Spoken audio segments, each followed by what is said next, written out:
we're getting here up on Showtime.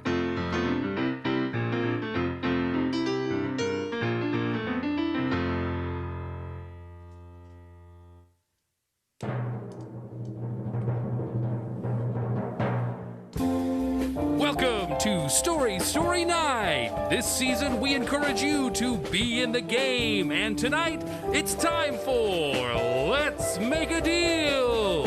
And here's Story Night's big dealer, Jody Eichelberger!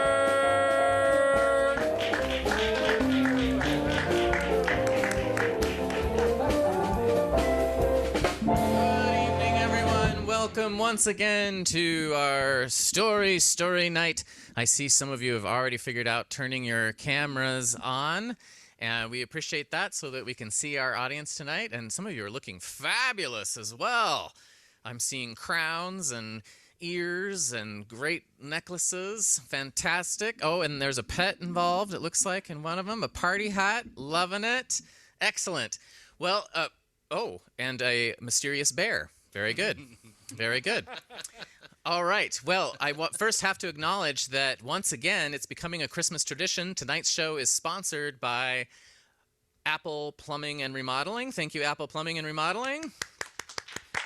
And also, of course, we have our season sponsor, Pettit Group Realty, who's with us all year. Thank you, Pettit Group Real Estate. Great. Well, it's the holidays again. And thank you, Todd, for being here again tonight. Todd, do you have anything different going on for you this holiday? Is it the same as usual, or? Oh, well, I had a big plan to go spend the holiday in the Virgin Islands, but if you go to the Virgin Islands website right now, they tell you don't come here, stay away, go away. At the time I made the reservations, they were like, hey, everything's great, come on down, woohoo! But now they're like, stay away. So I'm gonna hang out with my kids and have a good time. So. Oh, were you gonna take your kids to the Virgin Islands? I was not. Okay, so that is a big difference.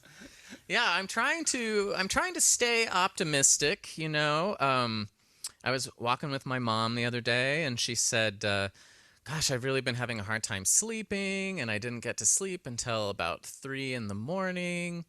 And I was like, "Well, it's a Christmas miracle." And she didn't see how that was a Christmas miracle, but I'm trying. We have a Christmas card up that says, it's got a picture of a tree on it. It says, "Oh, Christmas tree," you know, like the "Oh, Christmas tree, oh, Christmas tree, oh, Christmas tree, how beautiful and bright." But I read it instead. I saw it and I was like, I thought it said, "Oh, Christmas tree." And then I'm like, oh yeah, it's a song. That's right, it's a song. Well, welcome everybody to Let's Make a Deal, the next in our series of Be in the Game. You are in sort of a new environment possibly as well, being via Zoom. And I just saw my sister and my niece with blue shirts with circles in the middle. Are they eyeballs? I'm not sure. I can't. My screen's a little small. Let's check too. So tonight's a little different. We'll be intermixing the storytelling with game show elements from Let's Make a Deal.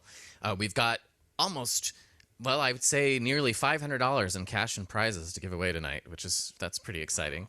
Hopefully you can tell the difference between the Zonk prizes and the regular prizes. Sometimes it might be a little mysterious. And we're intermixing that with our featured storytellers. You can see them in the room tonight. They're our studio audience glowing there in the background. And we will intermix that with slammers if we have some slams out. And actually, let's just test the temperature for slammers. If you are interested in slamming tonight, will you just type "I'm a slammer" in the text there? And we should be able to see that here in the room. And we can see who we've got out there as a slammer. Now, be sure to turn your camera on because that's how you can be selected to be a player in Let's Make a Deal. And in fact, why don't we, Matt, why don't we select a player right now and do a round of Let's Make a Deal to get us started? We're getting our slammer picked out. or not our slammer, our contestant, excuse me. And we'll hopefully make a deal.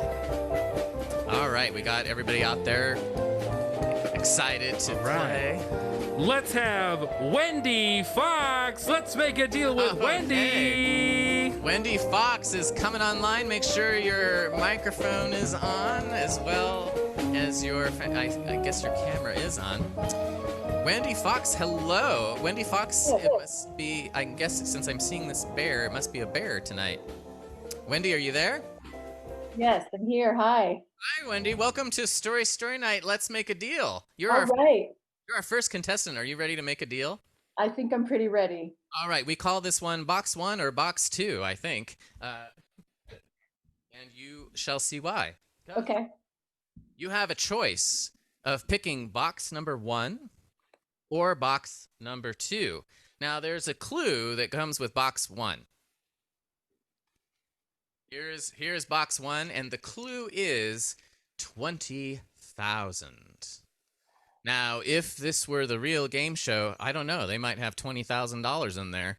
We might have 20,000 cotton swabs in here. Who knows? 20,000. And then the red box doesn't come with a clue. So, your choice is the green box or the red box. What's it going to be? I'm going to take my chances with the red box. Okay, she's picked the red box, so I'll go ahead and open the green box to show you what you did not choose. I should save this paper, I need it in a couple of days. Okay, well, hope it wasn't breakable.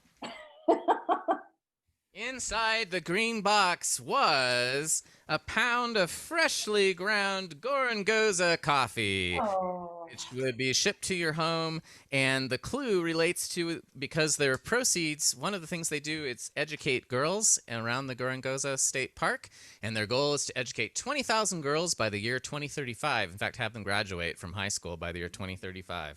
So you did not pick that box. You picked the red box. But before we open the red box, you also have the choice of taking instead this Christmas card from Aunt Linda. Now, she might have sent money. It might just be a card. So you can continue on to the red box, or you can get the Christmas card from Aunt Linda. Oh my gosh, Jody, so many choices. Aunt Linda seems really compelling. All right. Sometimes good things come in the mail. All right, let's go for it. Envelope. Envelope. Okay. Yeah. Inside Aunt Linda's card. Merry Christmas, wonder, hope, and peace, and joy. All three of those things. And inside, oh, Aunt Linda, there is $5, $6, $7, $8. $8 from Aunt Linda. Congratulations, Wendy Fox. And just for fun, let's see what you did get.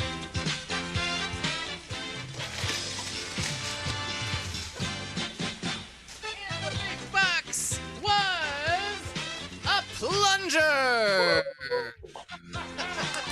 I don't know how much a plunger is. If it's more than $8, you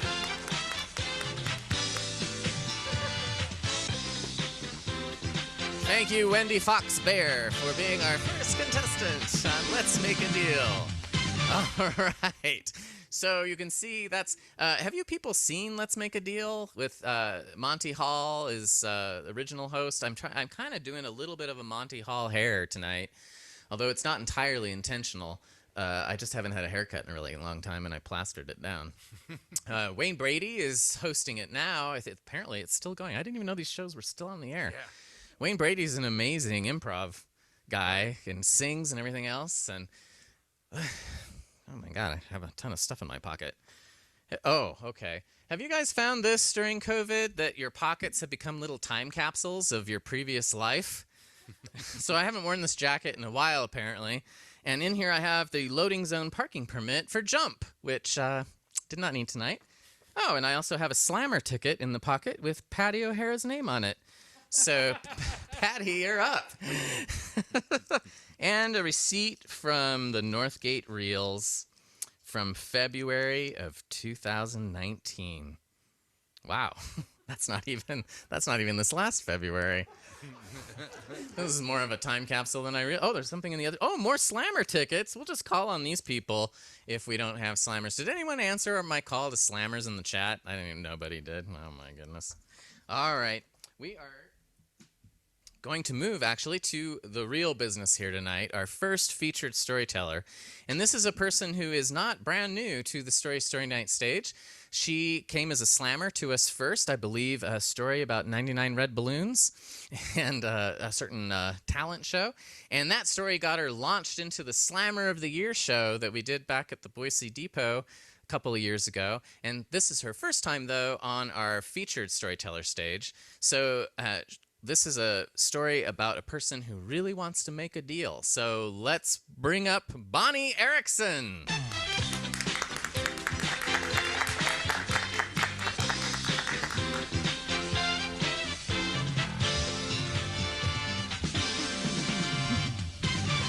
Hi. Well, I feel like I should introduce myself a little differently. I feel like I should say, hi, my name is Bonnie Erickson, and I'm addicted to getting a deal. I wish I was kidding. I think it's been, I don't know, I'm actually going to have to guess at this, but 5 years, 3 months, 2 days, something like that, since I actually gave up my addiction. But I can remember it like it was yesterday.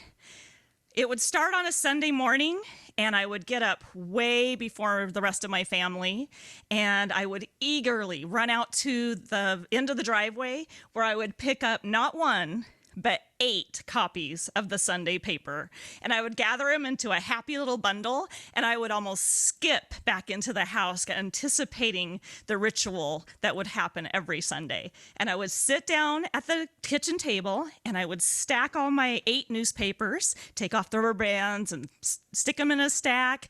And then I would take up the first paper, and I would rifle through all the black and white papery stuff until I got to the glorious glossies, and they would just be filled with bargainy goodness. And I would take out the coupon inserts from the rest of the glossies, so separate it from the store ads, and then I would do that with all 7 papers. And then the genius thing would happen. I would stack all 8 copies of those coupon inserts page by page, so that when you cut it out, you actually got 8 copies of each coupon. And I would cut out every single one of them, whether I thought I would use them or not, because you never know. And then what I would do is I would take out my favorite part of this whole thing, the pink binder. It was 6 inches big, and it was pink and vinyl, and it has zipper on it, and it was double ringed. It was like a Extreme Couponer's Trapper Keeper. And you would open it up, and the right side was for non-grocery coupons, and the left side was for grocery coupons. And I would click in baseball card sleeves, and the grocery side actually had tabs on it. And it was sorted by aisle, of course. And I would take all those coupons, and I would put them where the baseball cards would normally go. And then I'm getting so excited. And then I would log on to my favorite couponing website, thriftymom.com. And she would tell me what deals were out there for me today. And she would list it by store. And there were so many stores to go through, but my favorite stores were Rite Aid, which had like the most liberal couponing policies. And I mean, because you had to be like a coupon ninja to go to Walgreens. And then I also liked Albertsons. That was pretty lucrative. So I would look through her list, and she would tell me how to stack store coupons, manufacturer coupons, sales, buy one, get one, Catalinas, which if you don't know. So what those are those coupons you get with your store receipt, and it's actually like a magical formula that makes it come out that nobody knows except for a thrifty mom. And so I would then be ready to go to the store. So I would copy and paste all those deals onto a Word document, print it, and take it with my binder and all, the Rite Aid and Albertsons ads. And I would go to Rite Aid first and this is kind of where the crazy starts, although I probably subscribing to 8 newspapers is where it started. But I would get to Rite Aid's parking lot, and there would be like 5 cars in the parking lot. But we kind of scattered around because we all know that we're couponers, but nobody wants to admit it. And we're all trying to act cool, like we're not going to just be like walking with purpose when we see the clerk unlock the door. And so you walk with purpose to the door, and I'm making like a mental priority list in my head because these other couponers are behind me. Hopefully they're behind me. And I'm trying to think which deals are most important to me because I've got to get to those first. And often I would end up, it was usually the toothpaste, you'd end up in front of the toothpaste next to another couponer. And, you know, she and I would just stand there trying to act like it wasn't that important to us, but it was. And there was a shortage on toothpaste and no you, and we'd go through that little dance. And finally, we would just agree to split the deal. But inside, I'm vowing to beat that chick to that deal next time. And the whole time I'm going through the store from deal to deal, my eyes are scanning the store for people I might know because honestly, this is a little bit embarrassing what I do. I don't want anybody to know about it. So I get done with Rite Aid and I have just enough time to get to church. And so I head back to the house, but on the way to the house, I'm passing by Albertsons. And what if all those other couponers are also on the way to Albertsons? And while I'm in church, they get all the stuff. So I'm just going to take a second. So I go into Albertsons, and an hour later, I've got all my bags from Albertsons, and now we've missed church, and my couponing situation has now been the demise of my family's spiritual health. So I forget all that, though, when I get home, and I walk down the hall to the closet that I have made for all my deals. And I have all my bags, and I'm standing in front of the closet, and I'm lining them up, first one, first out. And I have so much stuff in that closet. I still have so much stuff in that closet. You guys, it's been, like I said, over 5 years. And I have Vaseline brand lotion like you wouldn't believe, and feminine hygiene products. And I haven't bought that stuff for years. I would save like $300 a month just on toiletries. And so I'd line them up like little, shampoo and lotion bottle soldiers in the closet. And it was just so exciting. And so then I was done. But I'm not done because at some point during the week, I'm going to overcome the embarrassment of what I do. And I'm going to break out that binder at work in the lunchroom in front of my coworkers. Because now I'm going to do the happy little dance where I'm taking out all the expired coupons. And I just get such an achievement high when I get that binder all clean. And it's totally good coupons and it's clean for next Sunday. And it's just great.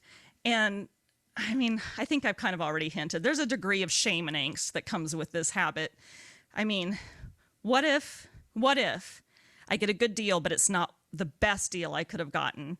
And what if I use a coupon this week, but there's a better deal next week with that same coupon? And what if I mess up the deal when I'm trying to work it out at the cash register and I'm holding up the line? Or like I said, somebody sees me with my giant binder in the grocery store. So at some point I realized that the crazy is outweighing the deal and I've got to stop.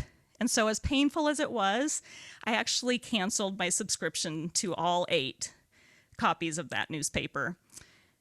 But I still had a lot of coupons in that binder. So I had a coworker that wanted to have that binder, and I gave it to her reluctantly, painfully. And I know, to this day, I know she didn't use those coupons, and there were expired coupons in that binder, and it sucks so bad. And it was so hard to quit because people enable you. My coworkers would give me newspapers, and I don't know at what point Meridian Press started throwing a free paper on my driveway, and it had coupon inserts in it. But even now, I actually feel empowered these years later. When I buy something I know I could get for free or for a good deal, but I don't use a coupon. That is such a good feeling now. Or when I go out to my driveway and I pick up that dang Meridian Press free paper, and as I walk back into the house, I just toss it willy-nilly into the recycling bin. Because Let's Make a Deal has actually turned into, no thanks, I'll just pay full price. So.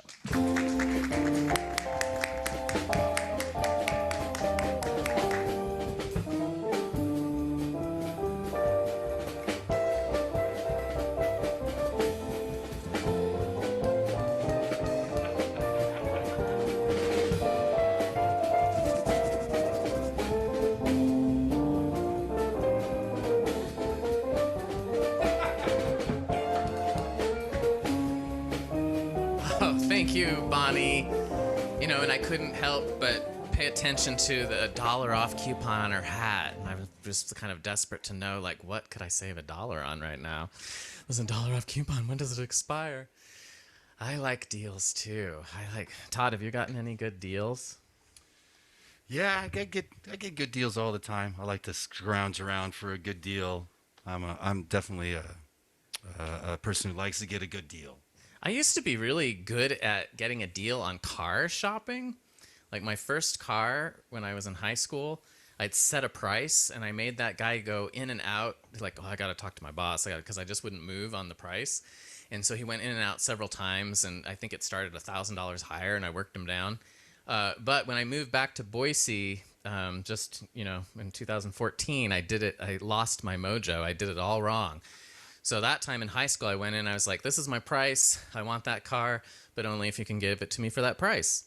When I moved back to Boise, I showed up at the car dealership driving a U-Haul. Okay, that was mistake number one right there, because he knew immediately, like, this guy drove a U-Haul to the car lot. He needs to drive a car off the lot today. So I didn't get a good deal that time. But we're going to make another deal now. I think for this game, we need 2 different players. Matt, you're going to pull up a couple of players for us to make a deal. Let's see who gets chosen. Let's turn on those cameras. Let me see your sweet costumes. If you want to play, let me see it. We got 2 contestants for this one. I'm thinking we should bring Karen and Tony. Let's bring you up. We're going to make a deal with you here. All right. Karen Our second and contestant, Tony, let's have Debbie Furman. You are going to make a deal with us as well. Stand by, you two. All right. Karen and Tony and Debbie, we're getting your images up. Oh, yes, I see why you were chosen. You look amazing. Welcome to Let's Make a Deal Story Night. We have a very special game for the 2 of you tonight that's called, well, I guess we'll call it Pinata or Curtain. And since we aren't physically in person and we don't have an actual pinata, it'll be a virtual pinata, and we will attempt to do our best to create the pinata effect. But first, let's talk to Karen. Karen, you live here in Boise? I do. And Debbie is my sister. Oh, okay. All right, we've got some sibling rivalry going here then. Great. And Karen, what do you do here in this Treasure Valley? I work down at Boise State. I help faculty to write grant proposals for the research. And I sometimes perform in community theater productions with people like you. With people like me. Yes. Very suspicious people. All right. Very good. And Sister Debbie? Well, what do you want to know? You live here in Boise, I take it. And what are you also writing? No, you don't live in Boise. No, I'm coming to you all the way from New York. Oh, how wonderful. Great. So you get to have some family time together across the Great Divide. Great. And what do you do in New York? Well, currently I'm doing nothing because there's nothing open. Yeah. Yes. Well, nothing is what we're serving for 2020, I guess. And you might find nothing in one of our prizes. No, we have something in our prizes, but we're going to start with Karen. All right, so here's how the choice works. Karen, you can choose to open the piñata, or you can choose what's behind our curtain number 1. Now, there is what we would consider a real prize, and then there is a zonk prize. So it's one or the other. Would you like to open the piñata, or would you like to see what's behind curtain number 1? I think I'd like the festive piñata choice. All right, the festive piñata. Here comes our piñata. It's a cute little sheep. It will be soon a cute little sheep, and then we will open it up, and we will try to do a little effect here.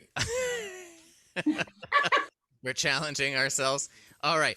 We're opening the piñata, and Let's count it down. Okay, 3, we already 2, dumped it. 1. It's a trip on Zonky Airlines. This deal is worth nothing. And our Zonky Airlines deal is actually, if can I get those 2 items that are down at the bottom of the ladder? You can set them on the edge of the stage here. Our Zonky items are actually some of the items from Bonnie's closet, from her couponing closet. So we have the aforementioned Vaseline brand Intensive Essential Healing. And we also have the Carefree Unscented Non-Parfumé feminine product. But it's the thong edition. I don't know if these go together necessarily, or... Anyway, congratulations on your zonk. So we did not see what was behind curtain number 1. So now, Debbie, we come to you, and you have the same choice. You can open a piñata, or did we say she could choose curtain 1 or curtain 2? Are we doing all that? We could do whatever we want. Oh, we can. All right, so you can choose the piñata, curtain 1 or curtain 2. You have more choices.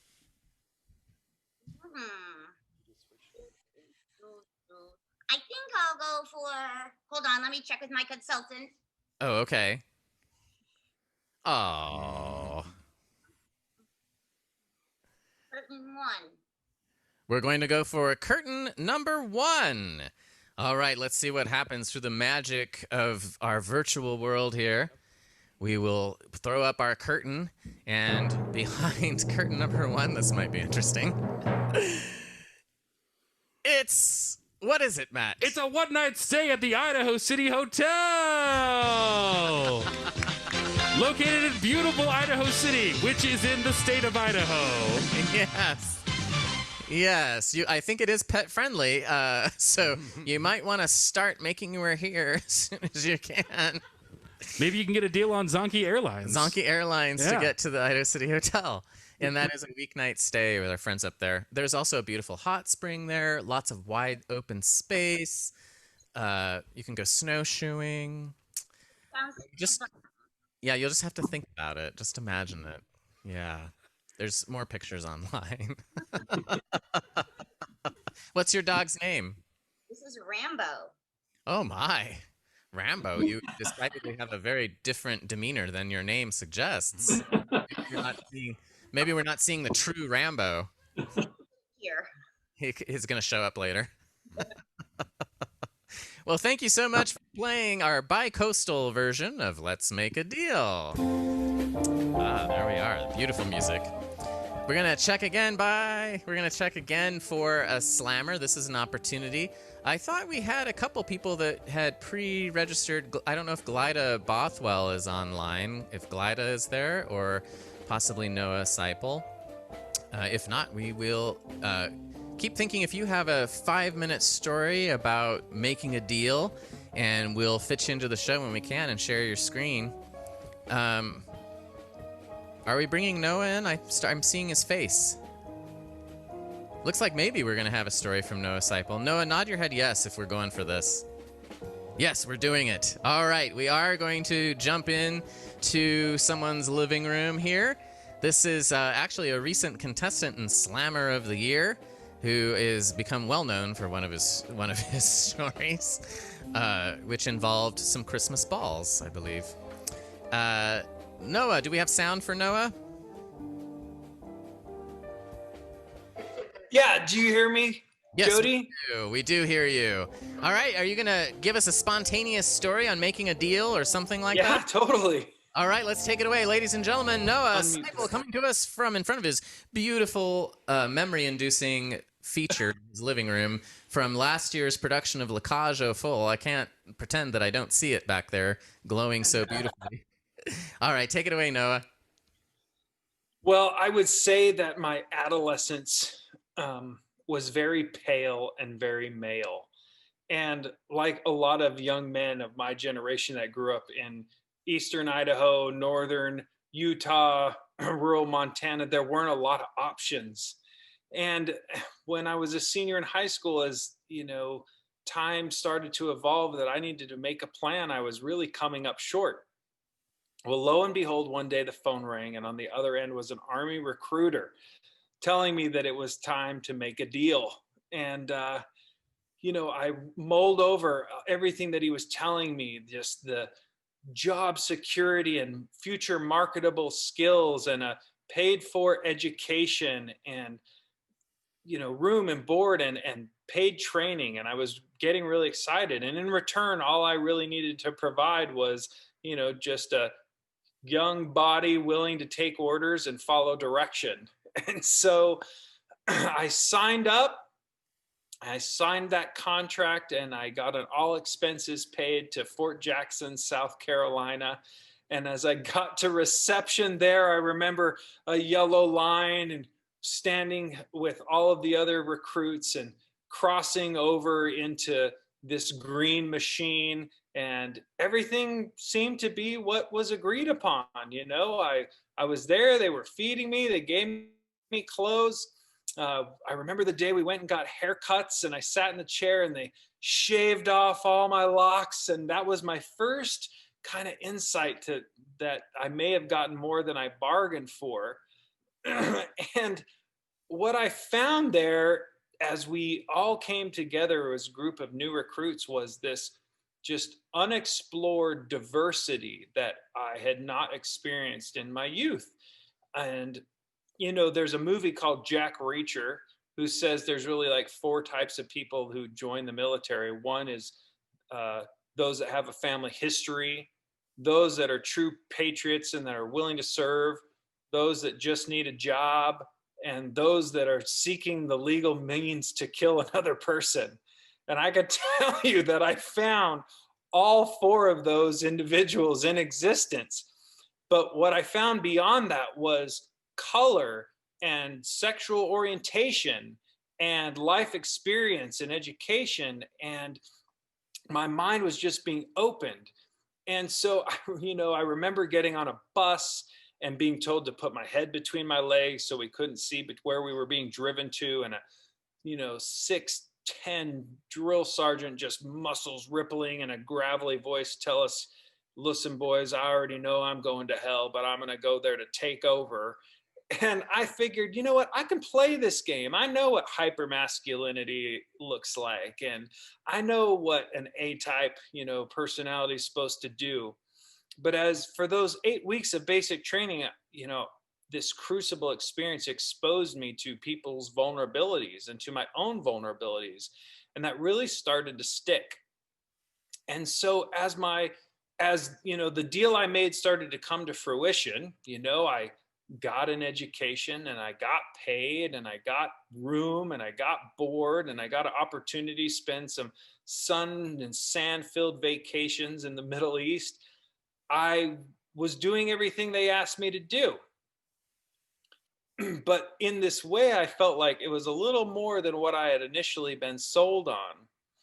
And, I was also fulfilling more than the obligation that I had signed a contract to do. I started to realize that, the military was this cross section of the fabric of America, that from every town and community and every walk of life came people to military service. And, as things started to evolve and we repealed the don't ask, don't tell policy, and we introduced all genders to come into the combat arms, I really started to champion that and to fight for rights of those who weren't so much, vocalized or spoken for, and really started to give the Army more than they bargained for, to be honest with you. And today, as I look back at those experiences and that have made me who I am today, and today when we, culturally face these big issues of gender equality, of, quality under the criminal justice system, particularly here in Boise, Idaho, where we still largely have a, frankly, male and pale society. I think what I experienced in my, just small opportunity of military service is just the micro example of a macro opportunity to renegotiate the deal and to rewrite our contracts. And I have, probably in my life, two big experiences that impacted me when I was once in Iraq, and we had just repealed the "Don't Ask, Don't Tell" policy, and I was charged to explain this new change in policy to my company.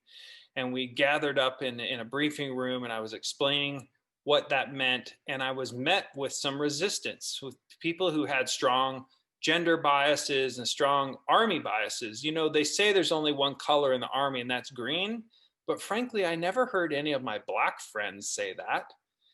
And as I was talking about this repeal of "Don't Ask, Don't Tell," I realized something. And I said to the people under my command, 60, 75 years ago, our grandfathers were gathered in a room similar like this that talked about, and their commanding officer had to say to them, "We are going to integrate all ethnicities. If you're Black, if you're Puerto Rican, if you're Hispanic, if you're Native American, you're going to serve openly in any job that the Army has available to you." And I told them, now is our opportunity, that any member of the LGBTQS+ community that wants to serve in our military now can serve openly, and we should embrace it. And it's just been one of those hallmark moments in my life that demonstrated to me that change is a good thing, and that we don't always have to just accept the deal that we originally penned, and that, we can always go back and renegotiate better options. Thank you. Thank you, Noah. You're getting applause from lots of costumed characters there and non-costume characters. And I think you even got some recruits from the studio audience. I think I saw a couple people are ready to sign up. He's happy about that. Excellent. All right, we're going to move to our second featured storyteller. And this person is brand new to the Story Night stage. So we're super happy to have her here for Let's Make a Deal. Please, and she has the perfect name for this time of year, too. Please welcome Angel Zayed.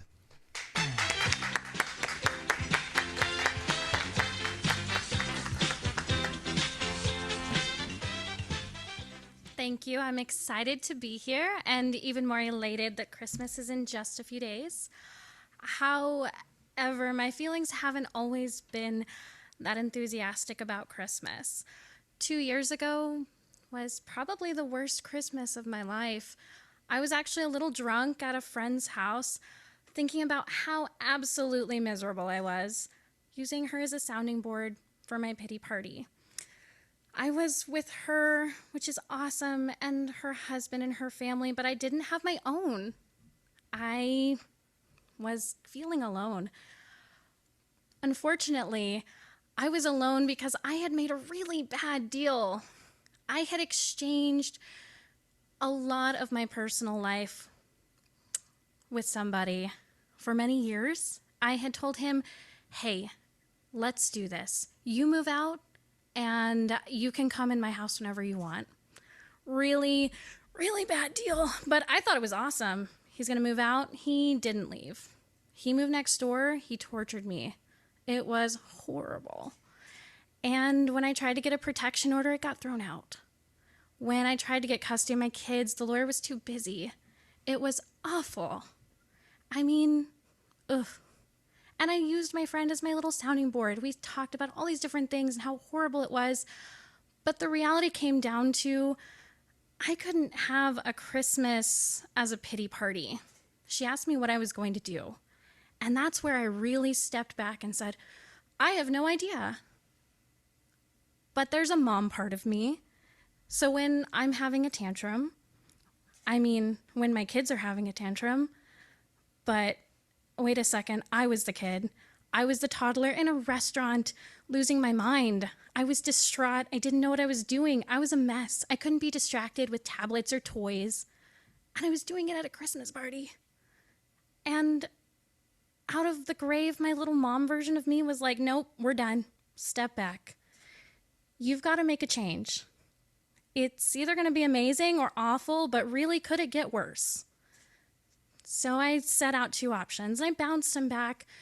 Well, I can move That would be great. I could start over. I could be independent. That would be awesome. I haven't had that in years. I've been a mother since I was 17. That's a long time. I had a 7-year-old and twin 2-year-old little boys. But they had their father who said he didn't need me. I have family. I have skills. I could get a job and move. It would be hard, but I could do it. Or the reality was I could stay and I could deal with him, which would be probably still a nightmare. Not a great guy. In fact, my friend told me, well, he's horrible. Yeah, yikes, he is horrible, but it's all I've got. I couldn't really decide. And it was really hard to think of what I would lose if I took the option to leave, which, again, independent. I would lose my mother identity, which was a huge part of my youth. But if I stay, it's gonna be so horrible. I'll have to give up my own identity as an independent, strong person who is working and taking care of everything. But I couldn't think of what to do. But I don't know. It was really scary. It was awful. And even now thinking about it is terrifying. And my best friend said, it's okay. It sucks. Life sucks. It was almost thinking of 2020 sucks. Except I was scared. And I was so lost. And then I realized, well, God, he sucks. He does suck. What if my kids grow up and suck?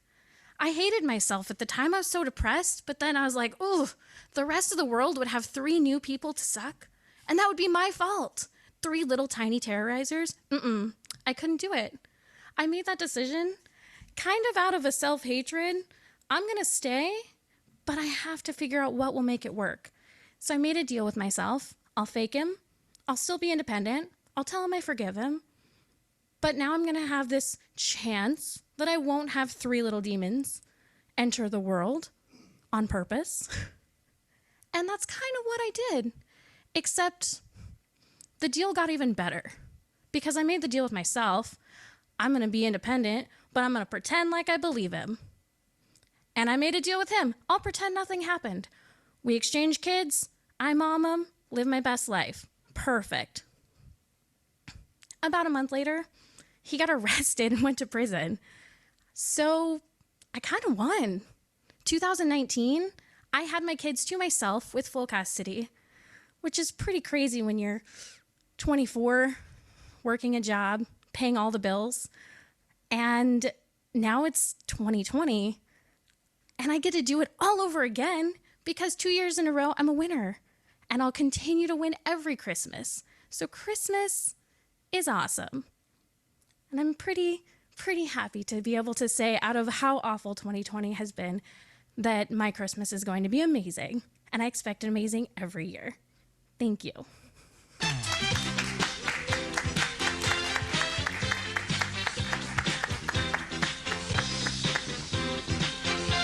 A wall of applause up on the screen.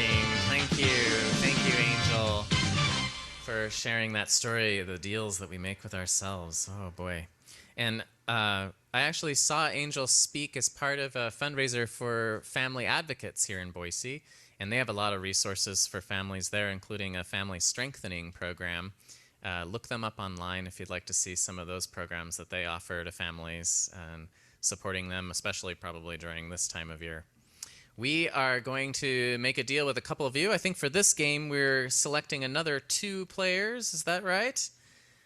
And they have to work together. That's correct. Let's see. Let's turn those cameras on. Let's see your costumes. Let's see who wants to make a deal.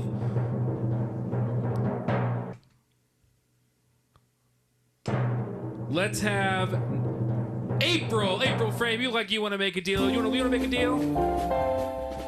I don't want to put you on the spot. Is that a yes? That's a maybe. That's a thumbs up. All right. And let's have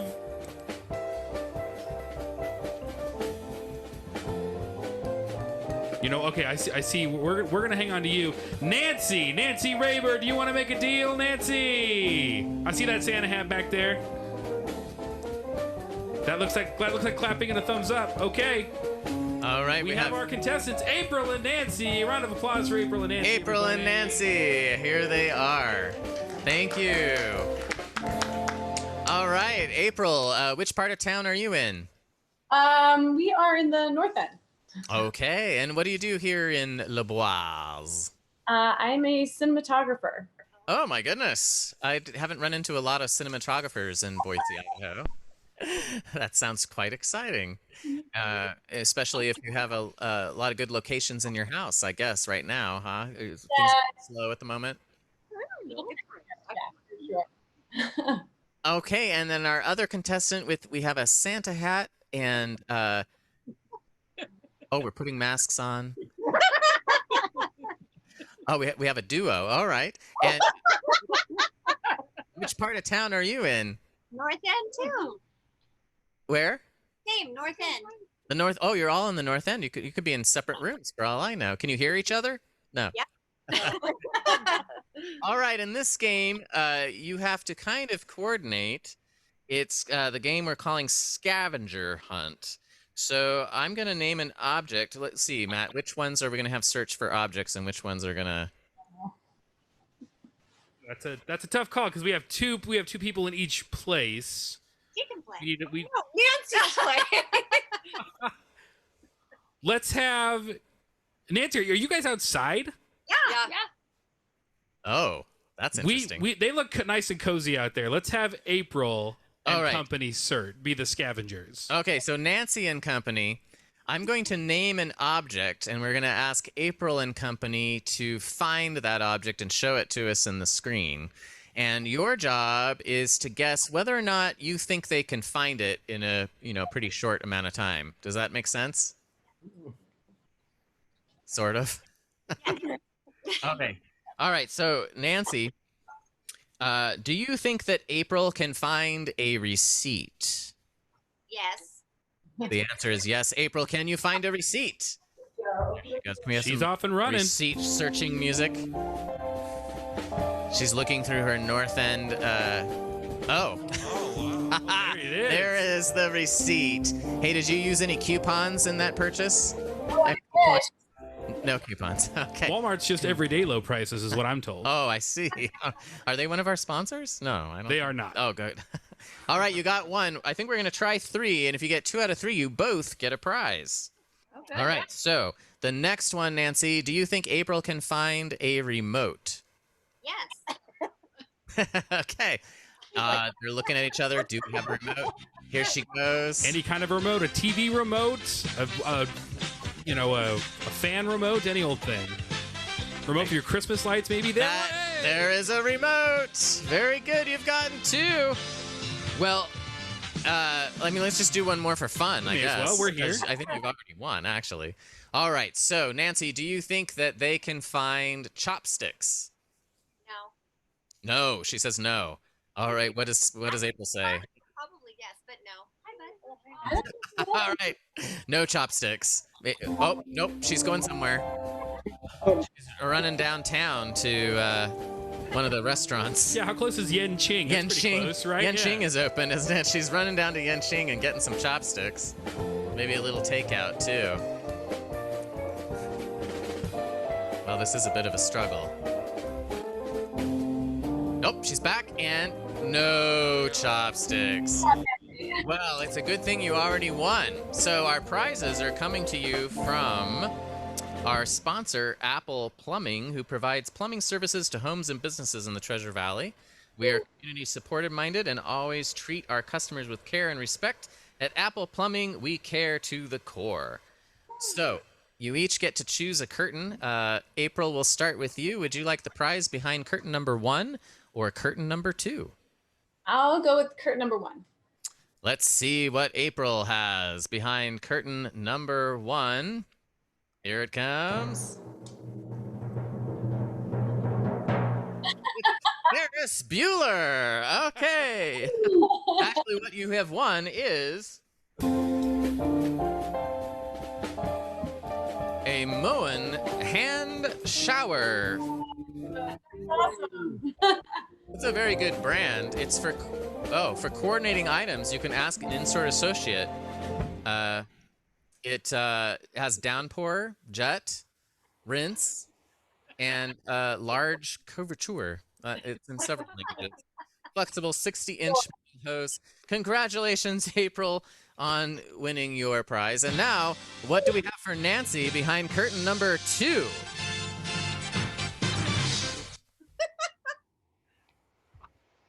Oh, it's a new garbage disposal.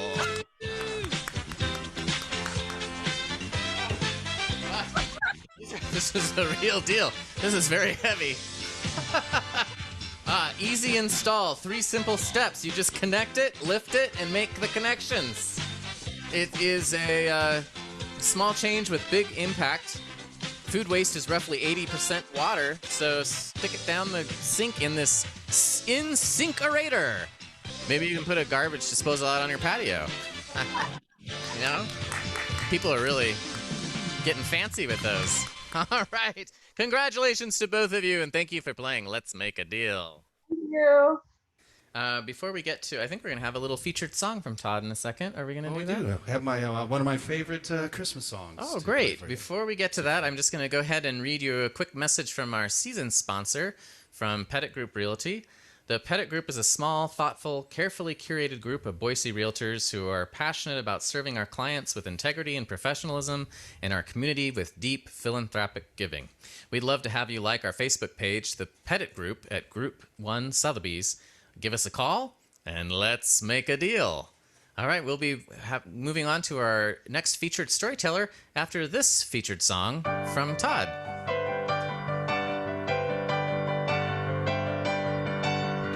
When I was small, I believed in Santa Claus. Oh, I knew it was my dad. And I would hang up my stockings at Christmas, open my presents, and I'd be glad. The last time I played Father Christmas, I wanted around the department store. And all the thugs and beanie looked me. They knocked my reindeer to the floor. Played Father Christmas, give us some money. Nothing wrong with those silly toys. We'll beat you up if you don't hand it over. We got no time for your silly toys. Give all the toys to the little rich boys. Don't give my brother a Steve Austin outfit. Don't give my sister a cuddly toy. Don't want a Jigsaw Monopoly money. We only want the real McCoys. So Father Christmas, give us some money. We'll beat you up if you make us annoyed. Father Christmas, give us some money. Don't mess around with those silly toys. But give my daddy a job, cause he needs one. He's got lots of mouths to feed. And if you got one, I'll have a machine gun, so I can carol the kids down the street. Father Christmas, give us some money. I got no time for your silly toys. We'll beat you up if you don't hand it over. We want your bread, so don't make us a noise. Give all the toys to the little rich boys.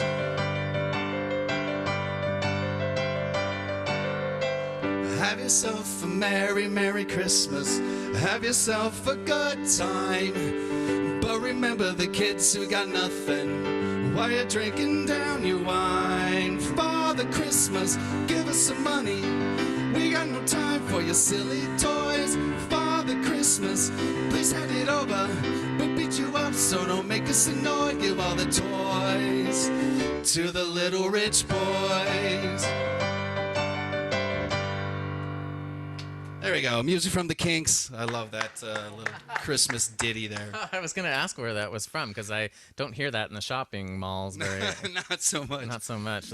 No, it's a great. I love it because it's kind of, it's a very sort of wryly funny, but it's also kind of, it was written in the 70s and it was about the sort of class divide that was going on in Britain. Yeah, somehow Santa was only bringing the toys to the rich boys. Right, Yeah. exactly.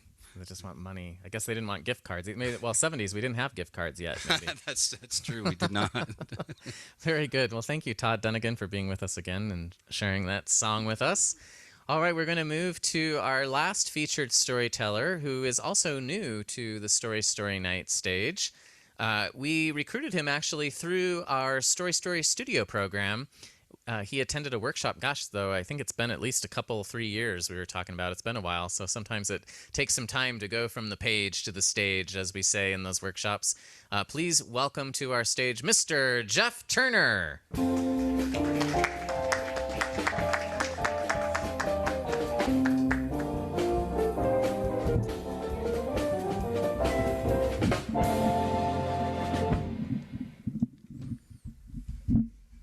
Thank you, Jody. Thank you, piano player. I didn't get your name. Oh, I'm Todd. Todd. Thank you, Todd. So my name is Jeff, and I came to Boise a few years ago. I was so excited to be here that I just showed up. I didn't have a job. I didn't have a place to live, and I think I knew maybe 6 people, and we weren't on talking terms. So I was very excited to be here.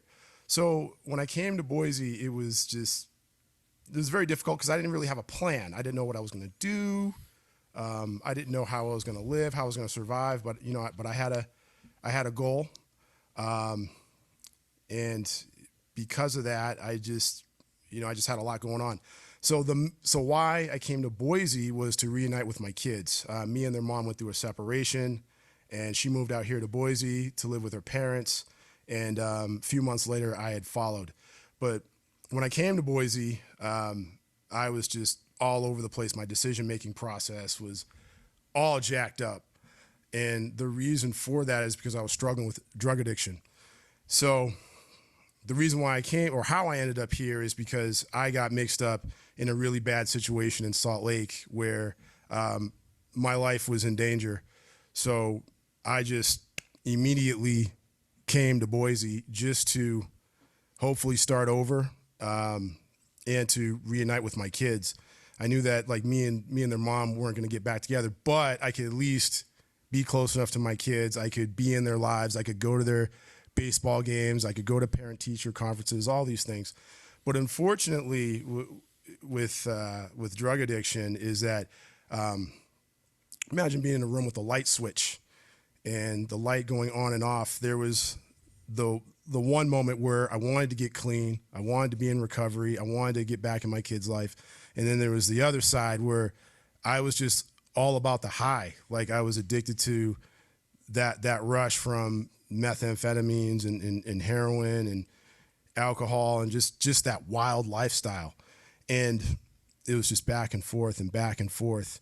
And the result of that, unfortunately, was getting hired and fired from jobs, being around people that were not good support, being in and out of homeless shelters, sleeping on the street, just all the craziness. But eventually it all just came to a head when I just got sick and tired of being sick and tired.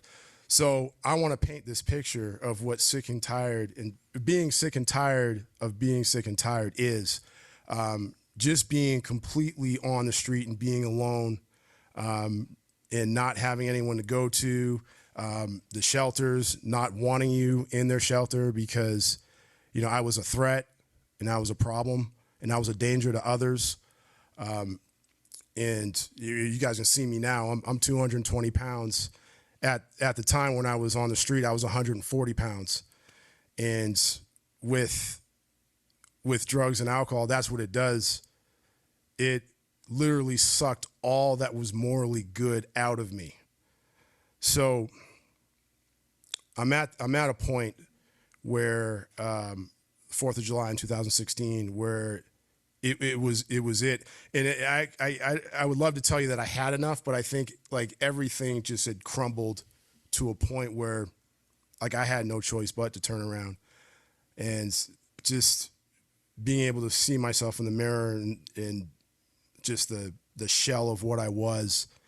I mean, I could smell I remember smelling my own body odor where it was bad enough to gag a maggot, and like, and just my skin being scaly and it's just like, I went to college. I did a lot of good things. I was a college athlete.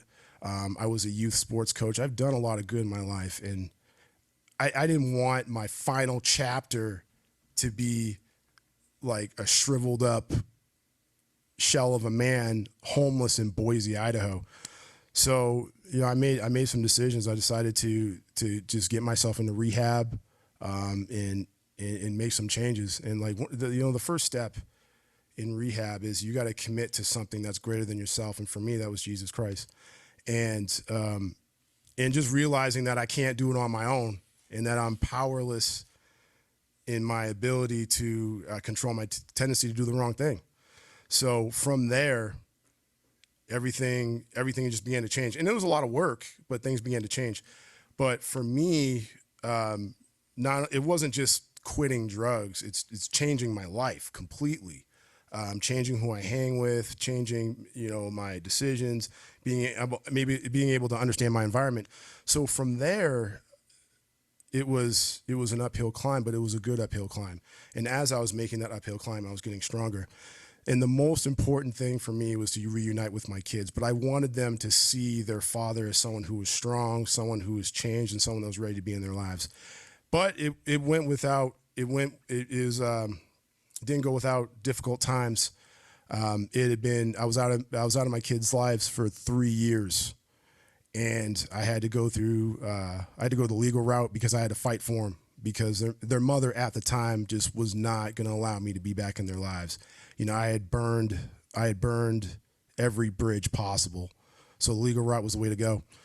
So after that point, when that was all said and done, I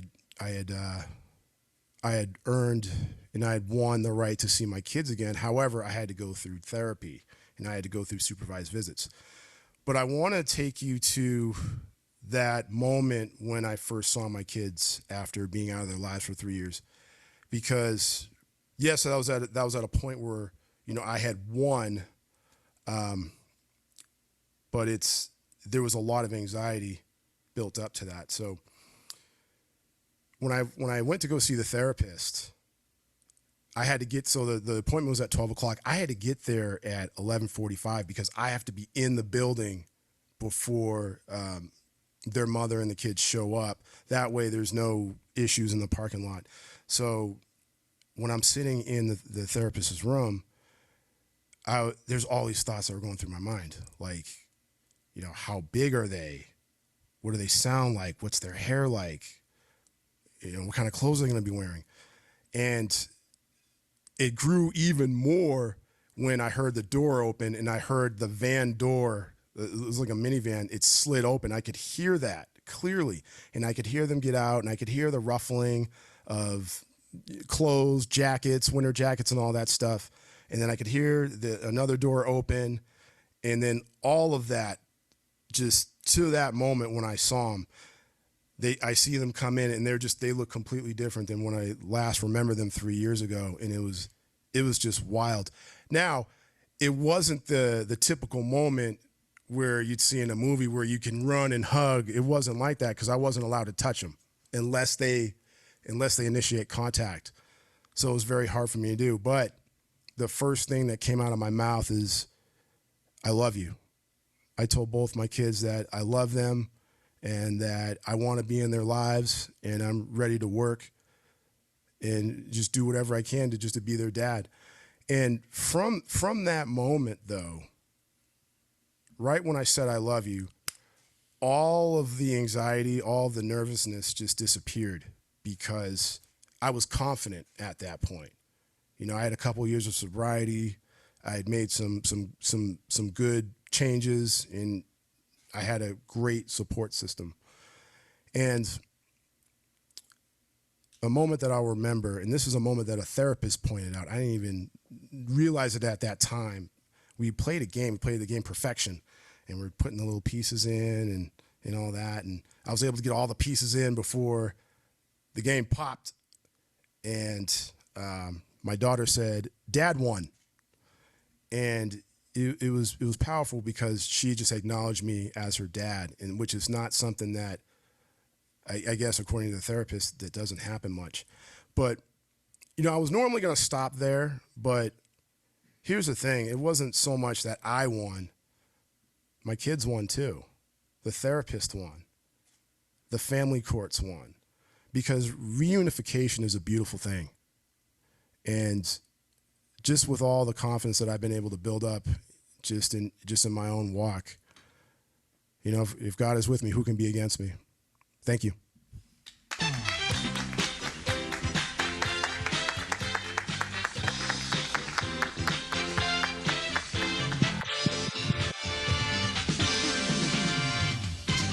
Oh, thank you so much, Jeff. And to all of our storytellers who came and shared tonight, I think people do realize the amount of bravery it takes to come up here and share stories from your life. I don't know if Bonnie's been at our regular show. I don't know, Angel and Jeff, I don't know that you have. I don't know which do you think is harder? Is it more difficult at the regular show with all the people in the audience, or is this trickier? Yeah, Bonnie's saying this is a little trickier because I'm not emoting enough, apparently. Giving enough feedback. You know, one of the things, and those of you in your screen, great job. We see your hands and everything, but, you know, we're doing the best we can to feel each other in the same place. And there they are clapping again in San Francisco. One thing that I learned, and I'm not a scientist, but I found this very interesting, is, so you weigh 220 now. And you were like what did you say? 140. So, and it was, and the addiction had sucked all the good out of you. He said, so now we know that you have 80 pounds of goodness. 80 pounds of goodness. That's amazing.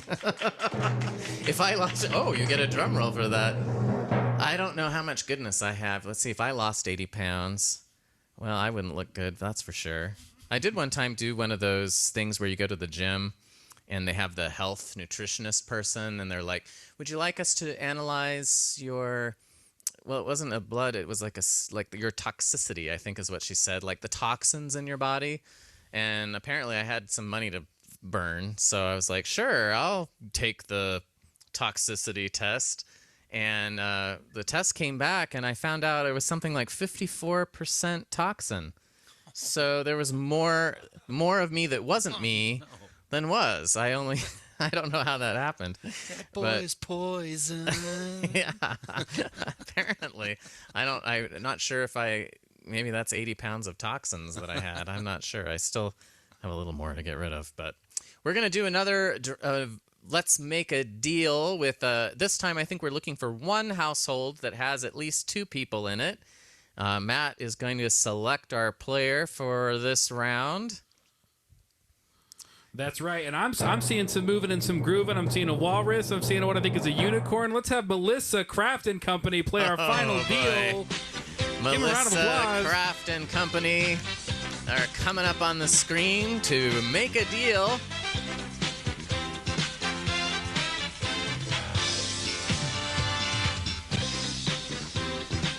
And we're also, while we're getting their image up, we're also going to pull up our curtain here, right, to show them what they're playing for. Hello! I see glowing earrings. And Matt, did you say a unicorn? And here's someone else coming up. I thought so. A walrus. That's fantastic. All right, do we have sound at Melissa Craft World? Can we hear them? Working on sound. And this game is about sound, so it is going to be quite difficult if we don't get the sound working. They're looking for mute and unmute. How do we get sound on this? Oh, there it is. Is it? No. Were we fooled? The walrus says no. There. It's a pantomime show now. They're shouting. We can almost hear them. You may have to turn. I'm not sure. Turn your computer volume up because you're not muted. Oh, does computer volume affect your speaker? In the lower left-hand corner of your screen, there should be a microphone, and either you're on mute and there's a red line through it, or you're not. Oh, okay. We got some helpful coaching from the audience there. All right, we'll check. Let's go to our curtain here on the screen, and we'll show them the prize, and we'll hope that we can hear them when we get back. This is what they'll be playing for behind curtain number 1. Oh, it's curtain number 3. Sorry. This is an original print of the Cyrus Jacobs House and by local artist Rick Friesen. And the Cyrus Jacob House is in the Basque Block. It was early on. It was used as a boarding home for people moving to Boise, like Jeff did, who weren't sure. It was kind of like a boarding house. You know, they were like looking to come here, and I don't know if they were getting into sheep herding work. A lot of those Basque immigrants were at that time looking to herd sheep. All right, and speaking of hearing or herding sheep, can we hear the unicorns and walrus? Did we fix that or no? Are they typing something in the chat? There's no hope for this, is there? Type in the chat. What are you trying to tell us?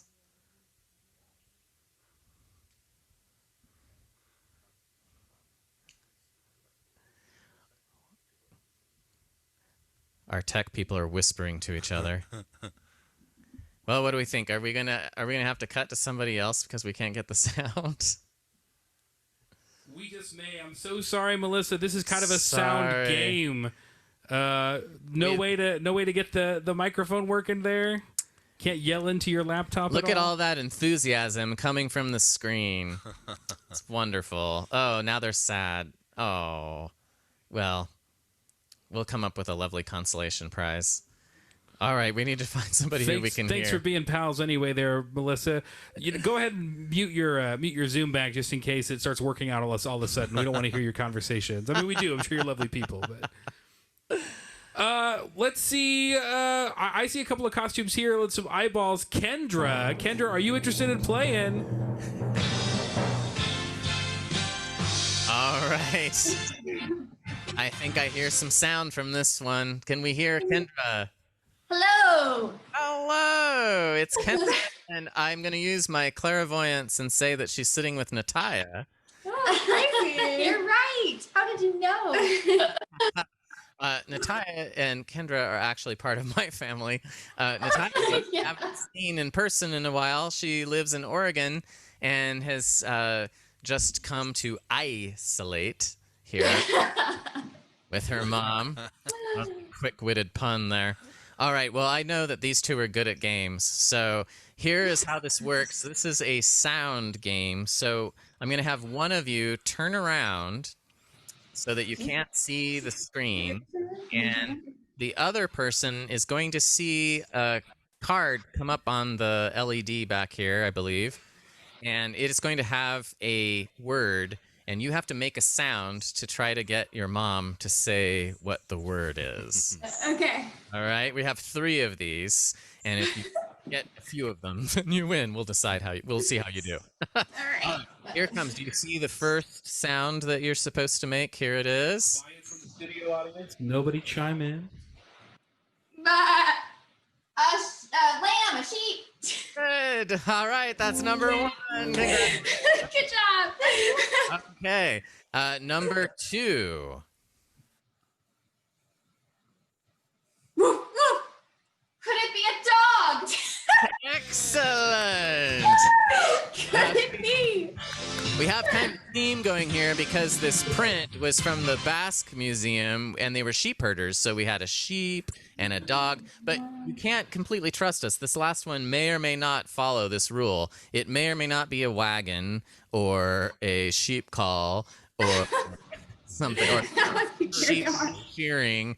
All right, here is number 3. Vroom, vroom, buggy, buggy. Motorcycle? What did she say? Motorcycle? Is it a motorcycle? Congratulations, you got all 3! You have won the print of piece. Wow. Like you guys were connected psychically somehow. Very good. Well, thank you for playing Let's Make a Deal. Yes, thank you. Mwah. I love you both.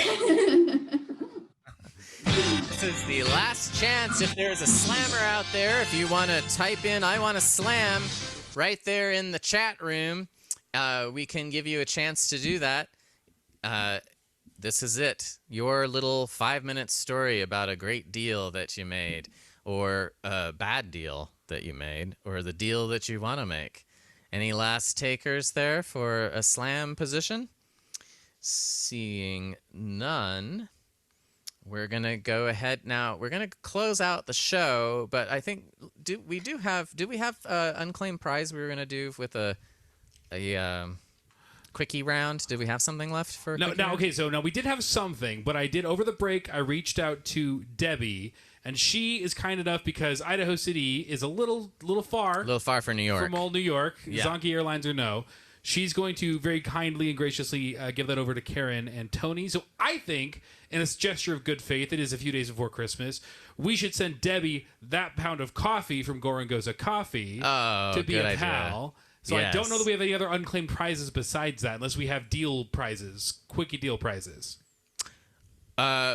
Well, we do have... Yeah, I'll come up with a prize. All right. Let's go ahead. We'll do one quickie round It's after... our show. We can do whatever we want. That's right. After our final closeout here, I'm going to have our theme song come on and read some thank yous here. The other theme song. The Story Night theme song. I was just that was closing a it out. segue. Oh, it was beautiful. I butchered it. Thanks so much for joining us here tonight. It was fun to see your different costumes and the smiles on your faces. And even though we couldn't hear the Melissa Craft team, we appreciated the enthusiasm in the room there. I'm sorry you didn't get to make sheep noises. Story Night receives support from the Boise Arts and History Department and is supported by public funding for the arts through the Idaho Commission on the Arts, the Idaho Legislature, and the National Endowment for the Arts. Thank you to our media sponsors, Boise State Public Radio and Radio Boise, where we also have a monthly radio program the Sunday before our live show. We want to thank our crew, technical director, sound and podcast engineer, Stephen Baldessari, of course, our game guru over here and the voice of our game show, Matthew. And thank you to our photographer, Chelsea Harada. Thank you to our volunteers and our board of directors, some of them who are monitoring the chat rooms and looking at the Zoom feed for us tonight. Thank you to our story subscribers. Those are the people who subscribe each month and get tickets to shows wherever we are, whether we're virtual or if we're together in the room.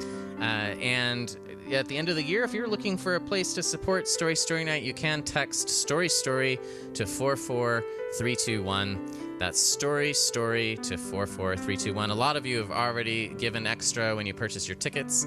We were also really surprised and humbled and happy to have gotten some support from the Mitchell Family Foundation that we didn't even ask for. It just came to us, which was wonderful. And also our good friend Caleb Chung also has come in and supported us at the end of the year, so we're really grateful for that. Thank you to Valiant Productions and the entire team here for hosting us, and of course to our wonderful storytellers who are here in the studio with us. And now I'll close out the show with our usual little ditty. This is the one we came up with that was to be my Carol Burnett moment.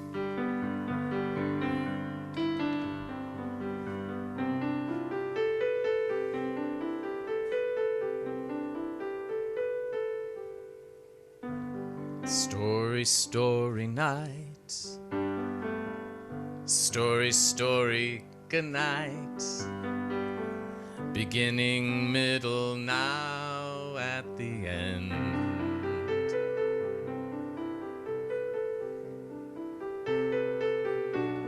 Authentic, inspiring, spontaneous, especially Noah Seipel tonight. So thank you.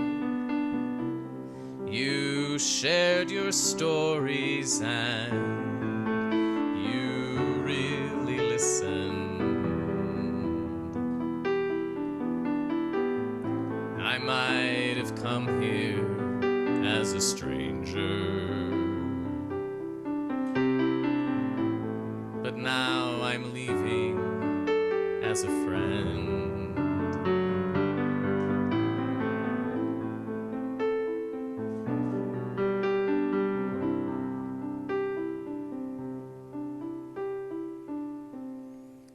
And so the story doesn't end. Thank you very much for joining us for Story Night. And now, the first person who can bring to their camera a sugar cube will give you a prize. First person who can bring a sugar cube to their camera. Right up to your camera so we could see. Anybody? No, I don't see anyone even leaving. I don't think anyone has a sugar cube. All right, how about a 17 cents? First person who can produce 17 cents. Show us 17 there we go. Okay, cents. I see some folks running right here. Get up right on your camera so we can see. Matt's gonna call who he sees bringing 17 cents to the camera. Okay, I got somebody on Noah's camera getting right up on. Oh wait, I got Karen and Tony down there too. I think I got to give it to who's on Noah's camera. Noah, right there. Oh, Jamie's shaking something around. What is that here? Is that a sugar cube? Did we get a sugar cube? That might trump it. Do we have a sugar cube? Okay, we got a sugar cube on Jamie's. Jamie! All right, Jamie, you got a sugar cube. Thank you to the people who found 17 cents. Jamie, you won a. Let me see what else Aunt Linda has in her cart. Oh my God! All right, Aunt Linda, in addition to the $8 she sent, she put another $25 in there. Hey! That'll come to you. So write down your name. Thanks again for joining us for Let's Make a Deal. We're back in January for We Fortune. Good night. Stick around.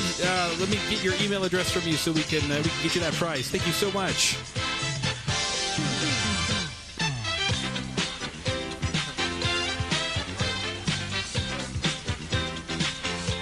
We're not showing you anymore, are we? Come on, Sailor, dance with me.